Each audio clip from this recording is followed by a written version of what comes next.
Hello everyone, and welcome back to the Unity Mobile Ads Masterclass. In the previous episodes, we implemented banner ads, interstitial ads, rewarded ads, and app open ads using Google AdMob. In today's episode, we'll cover native overlay ads in Unity. Before we start coding, let's first understand what a native overlay ad is. A native overlay ad is displayed on top of our Unity game similar to a banner ad.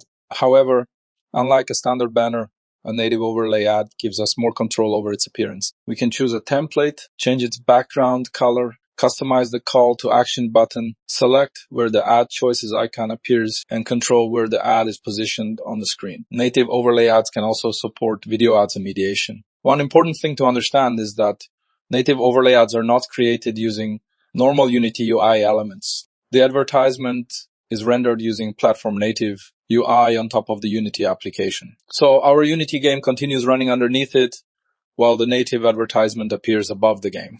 I'm going to cover native overlay ads in two parts.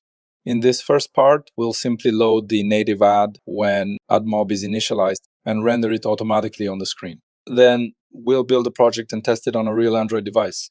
In the second part, we'll add methods to show, hide, and destroy the native overlay ad manually. Let's get started. First of all, let's open our Ads Manager script and start writing the code. First of all, we need a reference to our native overlay ad. Let's add private native overlay ad, native ad. This variable will store the native ad object returned by AdMob after the ad loads successfully. Next, we need the native ad unit ID. Let's duplicate the app open ad unit ID for native ID. Now I have already created a region for native ads, and I'll implement all the native overlay ad code in this region. Now let's create a method to load our native overlay ad. Let's create private void load native ad. This method will be responsible for requesting a native overlay ad. Before loading a new ad, we should check whether a previous native ad object already exists. Let's check if native ad is not null. Then we'll destroy native ad. Let's say native ad.destroy. After destroying the ad, we should also clear the reference. Let's say native ad equals null. Now the old ad object has been removed and our variable no longer points to it. This helps prevent memory leaks and avoids having multiple native ads loaded at the same time. Next, we need to create an ad request. Let's create ad request, native request equals new ad request. The ad request object represents the request we are sending to Google AdMob. Basically, this line prepares a request asking AdMob to return a native overlay ad. Now we need to create our native ad options. Let's create native ad options. Native option equals new native ad options. Native ad options allows us to configure certain properties of the native advertisement before loading it. The first option we'll configure is the ad choices placement. Let's create ad choices placement equals ad choices placement. And let's place it top right corner. The ad choices icon is a small icon displayed on native advertisements. It allows users to get more information about the advertisement and control their ad preferences. Now we'll configure the media aspect ratio. Let's say media aspect ratio equals media aspect ratio. Any native ads may contain an image or a video. The media aspect ratio option allows us to tell AdMob which type of media size we prefer. By using any, we're allowing AdMob to return any supported aspect ratio. At this point, we have our ad unit ID, our ad request, and our native ad options. Now we can load the advertisement. Let's say native overlay ad.load, and first parameter is native ad unit ID. Second parameter is native request, and third parameter is native option. The final parameter is a callback. Native ads load asynchronously. This means the ad will not be returned immediately on the same line. Unity continues running, and once AdMob finishes processing the request, this callback is executed.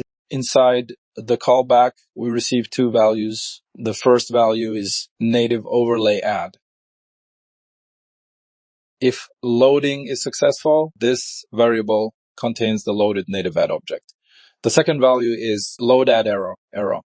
If the request fails, this variable contains information about why the ad could not be loaded. So first, we need to check whether loading failed. Let's say if error is not null or ad equals null, then we'll print the error message and return and do nothing. If the native ad loaded successfully, I'll print a success message and we'll store the loaded ad inside our global variable. Let's say native ad equals ad. Finally, before closing the callback, we'll render the native ad. Let's say render native overlay ad.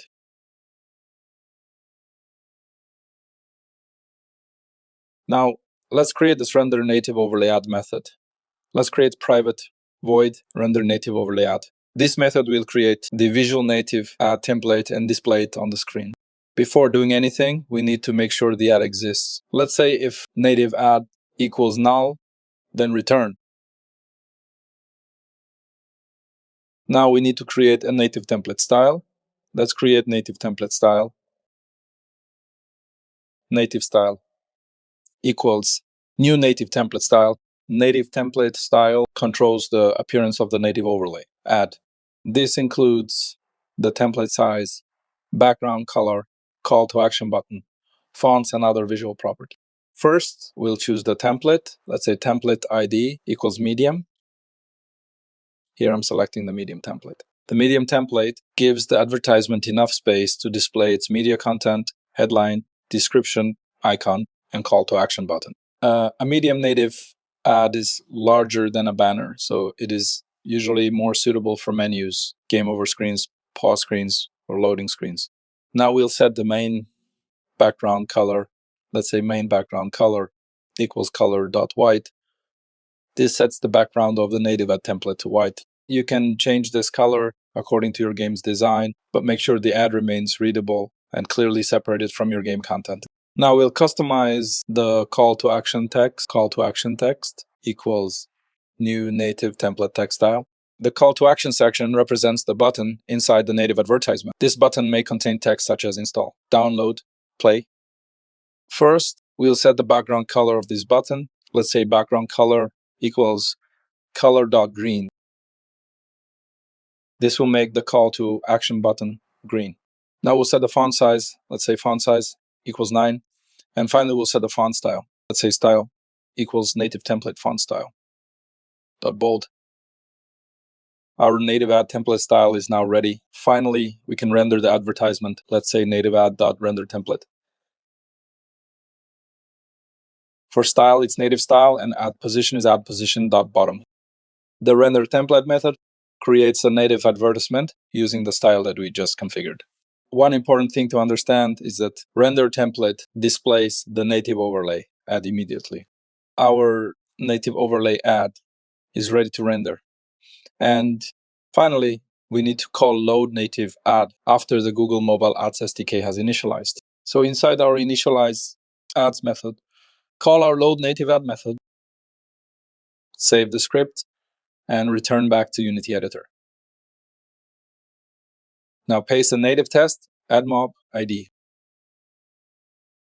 Native overlay ads use Android or iOS native UI. So they should be tested on a real mobile device and not inside the Unity Editor. So let's create an Android build and test it on Android device.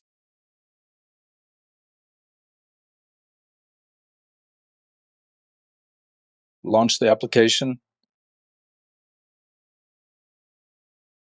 As you can see, after the game starts and the native ad finishes loading, the native overlay ad automatically appears at the bottom of the screen. That confirms that our loading and rendering implementation is working correctly. In the next part, we'll add proper controls to show, hide, and destroy the native overlay ad manually. See you next episode.